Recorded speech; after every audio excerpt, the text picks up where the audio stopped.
New York, new rules. It's time for Scream 6. Woody Harrelson stars in Champions, and Adam Driver fights the dinosaurs 65. That's this week on the King's Corner.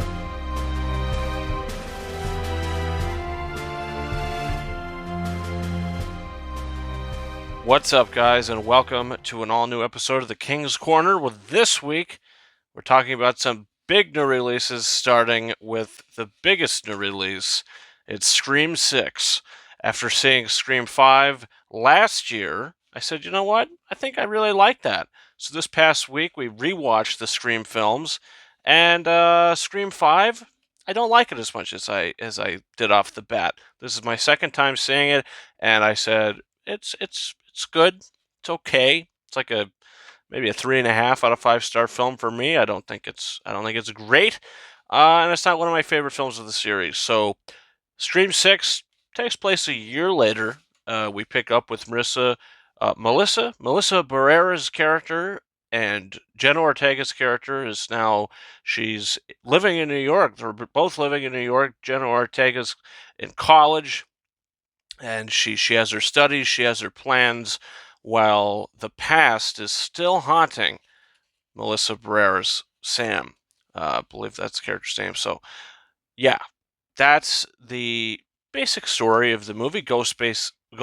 I can't speak tonight. I apologize. Ghostface is back, and he's back with a vengeance. I think this is the most violent Ghostface has been.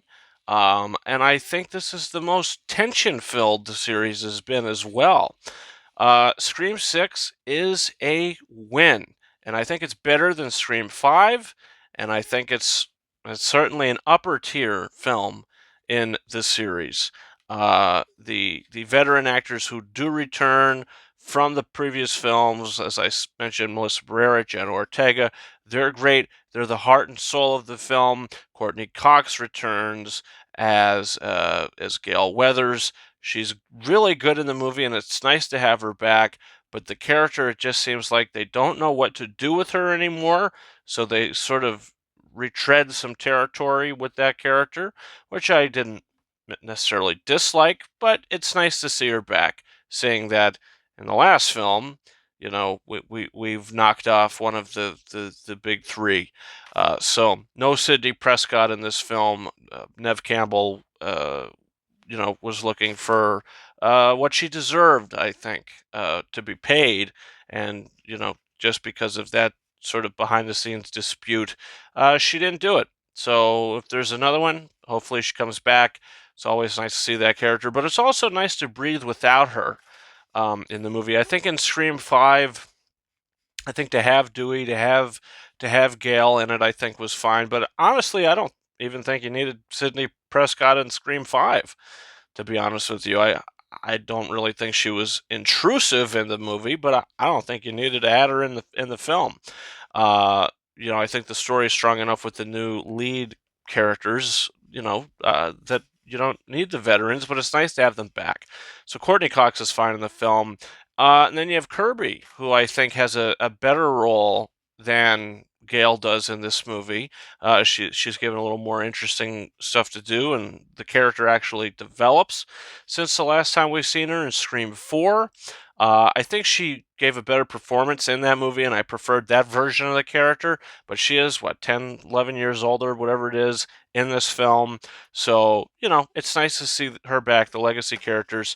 Look, it's a fun movie. It's an entertaining movie. I think that it lacks originality, especially in the third act. I'm not going to give any spoilers away, but because of the lack of originality, I hope in the next movie it's like, okay, now we're going to actually do something original, because they say new rules, and it's really all the same rules. I mean, the movie goes as you'd expect, and then there's the reveal, who's the killer. I don't think it's starting to get tired, because I wouldn't say I really disliked the reveal, but it's not as original as maybe I would have hoped. I think the opening scene, though, is probably the best opening scene in any of the Scream movies. Now, the opening scene in the first film, I think, is great, and I think that was the best. but it rivals this. I think this is something you've never seen in a Scream film before, and I really enjoyed it. And it was like, oh, okay, I'm really interested to see what's going to happen now, and it worked. Um, Overall, Scream Six, it's a really good movie, and like I said, it's an upper tier Scream film, and I'll give it a very strong 4 out of 5 stars, and I can't wait to watch it again. And I'm excited for the future of the franchise. Look, I really enjoy these movies. I'm now a big fan of the series, so let's see what's to come next. I'm very excited for that. I do want to say I did see Scream 6. It was the Cinemark fan um, event thing. So that was pretty fun. They give you a free poster. And I saw it in 3D. If anybody's curious, little 3D uh, review. I don't think anything really popped out, but the 3D did add an extra layer to it. The image was more dimensional, 3 dimensional, felt deeper, and I think that's what 3D is good to. It's a good thing to do, is to make it look more 3 dimensional, and nothing really popped out though.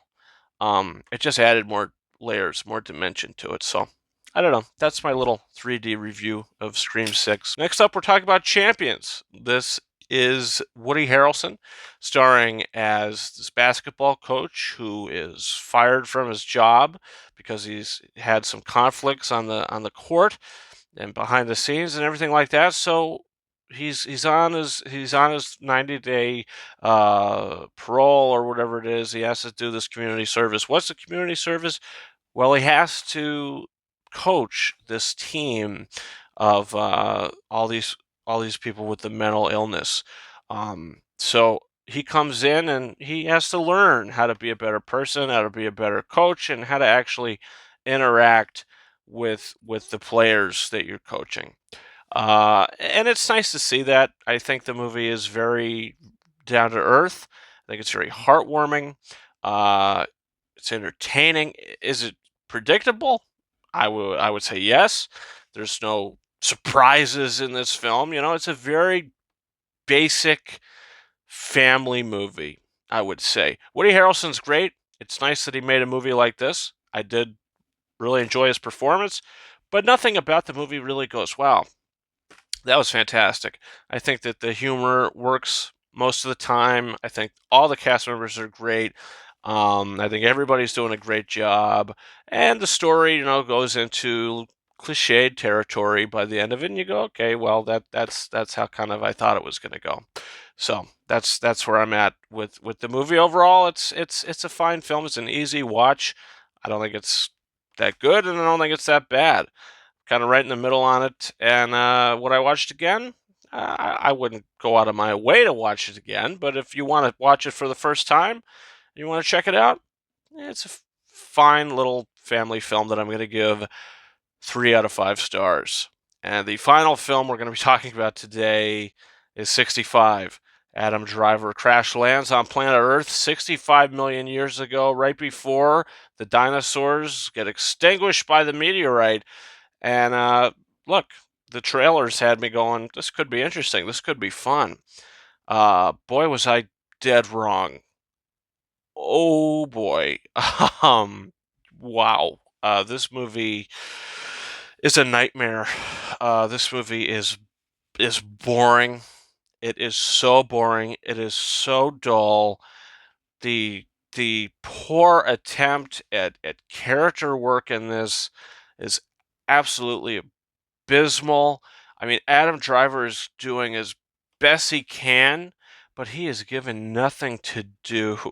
Nobody is given nothing to do. He's in the movie basically with this little girl. She's about 9 years old. That was the sole survivor on his ship that crash landed. It was a 2 year exploratory mission that he went on to explore maybe new medicines, new whatever. His daughter's going through some sickness that you see in the opening scene of the movie. Nothing about it, makes you care. This movie has no grip to it. It has no bite to it. It has nothing that you can sink your teeth into. I mean, this is hollow. This is like an egg with no yolk inside of it. You know how you crack the egg, the yolk comes out? Just imagine there being no yolk in it. This is as hollow as that. Um, this is terrible. This is one of the worst movies that I've seen in a very long time. If you've seen previous episodes, Infinity Pool, thought that was bad, thought Consecration was bad, House Party I thought was bad. I mean, honest to God, I think I'd prefer to watch any of those movies over this. This is like this is really boring. I mean, this is terrible. This is a terrible film. This is a terrible film. I mean, the visual effects are terrible. The dinosaurs don't look real. The action's not exciting. I mean, the only like thing that is really okay about the movie is Adam Driver's performance, even though he's given nothing to do, and the score. I mean, the instrumental score is like the director said, "Look, you got to liven this movie up because there's no life to it." So the score is good, but I mean, I think the score is better than the film deserves because I mean, there's no saving it. There's no saving it. And I think a good score doesn't even add positivity to the film because it didn't make it any better. It's like, okay, the music's nice, but I could sit there and listen to this on YouTube and say, oh, this is good music. I mean, the film itself, I mean, just there's is a goose egg. It's a goose egg. It's a 0 out of 5. I don't usually walk out of movies angry. I wanted to beat something up. I wanted a punching bag. Whatever the case may be, this is a paycheck for Adam Driver, and yeah, you know how they give you antidepressants? Well, this is like depressants. The movie is an abomination, and it's a sin against humanity. So that's that. Physical Media Roundup. 2 big new releases coming to physical media this week. Starting off with Best Picture nominee, Women Talking. Oscars are Sunday night. Do we think this is going to win? It's nominated for 2 Oscars, Best Picture, Best Adapted Screenplay. I think it actually will win Adapted Screenplay. It's a very good script. So that's where I'm at with that. It's a great movie. If you haven't seen it, definitely go watch it. And finally, we've got Rocky 2 on 4K Steelbook here. Haven't tested this one out yet, but I did test Rocky 1. That looks terrific on 4K, so hopefully this looks just as good. I'm curious, though, what's the deal with this artwork on the back? I mean, at the end of the movie, this scene never happened. I mean, when he wins the belt, when he wins the title, she's at home and watching on TV. And he says, "Oh, Adrian, I did it. I love you," or whatever. And she goes, "Oh, I love you," you know, and it's through the TV they talk to each other. They're not together when he wins the belt. So I don't know where the hell this came from, but I mean, this is a good picture. I don't know. So that's Rocky 2. And that's this week's episode of the King's Corner. Guys, comment down below. Do you plan on seeing any of this week's new releases? If you plan to see 65, I am going to pray for you. And that's you know, that's all I can say about that. Good luck. And I hope the best for you and whoever you go with. Don't forget to subscribe to the channel for future episodes of King's Corner. Next week, another big one, Shazam! Fury of the Gods. Really excited about that. And also, you can follow me on Twitter, Ranking72, and Instagram and TikTok at KingArises131. That's been it for me. Thank you so much for watching this week's episode of the King's Corner. And until next time, over and out.